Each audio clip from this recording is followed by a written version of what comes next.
It's time to get back to my roots and find out which towers can take down that nasty Fallen King all by themselves and which towers need a little bit of help. But of course, first thing I gotta say is what's going on, cat gang? It's your favorite YouTuber Harry here with 2 cats and the much sought after 70 Wardens versus the Fallen King. Now what makes this video unique from all the other versus videos that I've done is that the Warden is so new to TDS that it doesn't even have a history page, which means the stats have never been changed, which means I've never done this challenge, so I don't have any old stats to compare it to. And speaking of the stats, let's go ahead and see what we're working with. Holy cow, the max level DPS is so good at 115. Just to put that in context, the Golden Minigunner has a 103 max level DPS while the Ranger sits at 128. So the Warden does seem to be in good company here with some of the strongest towers in the game. And when you add to that the fact that it has a shock ability, which allows it to freeze enemies for up to 2 seconds, I think it's gonna do really good in this challenge. And this brings me to the biggest problem with the tower. It's extremely low range. At max level, it's a 7, which compared to the other melee towers like the Sledger, Gladiator, and Slasher, with all of those having a max range of 6, it's about the same. But one thing that really sets the Warden apart from the other melees is that it does critical damage on every 3rd swing, which means it does 50% more damage on those swings. That's what this row right here is telling us. I think this stat is actually what gives the Warden its insane DPS for a melee. Also, at max level, it gets a Riot Shield to protect it from stuns, which is really gonna help when fighting the Fallen King on the final wave. But even so, that isn't foolproof because the tower does have a cooldown on its stun blocking. What's that?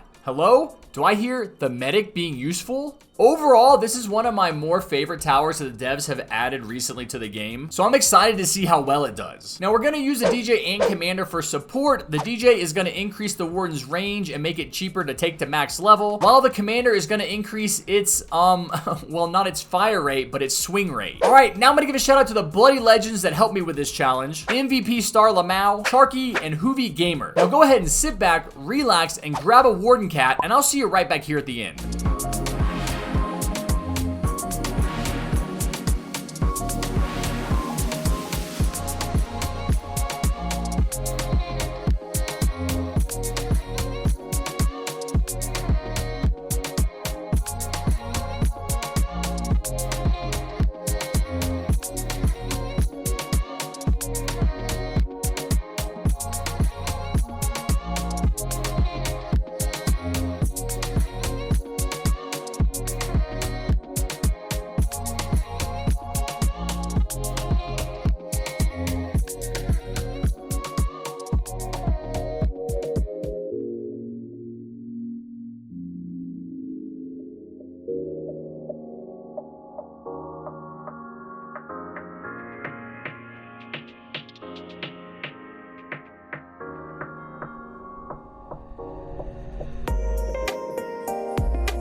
No way, let's go. Wardens only from the beginning with a little bit of support can beat Fallen mode. I am shocked. Full disclosure, we tried this challenge right after the Warden was released and we lost by just about 12,000 health. So it's refreshing to see that the devs have reworked the Warden to make it more OP. That's just a joke. The Warden has never had a remake. Personally, I blame the old Crossroads map for us losing. Alright, now if you enjoyed this video, go ahead and smash that like button with your forehead, hit the subscribe button with your big toe, and turn on notifications however you can so you don't miss any of my amazing upcoming content. And I will see you guys next time. Take care, be safe, and never forget what I always say, Warden's a pretty good tower.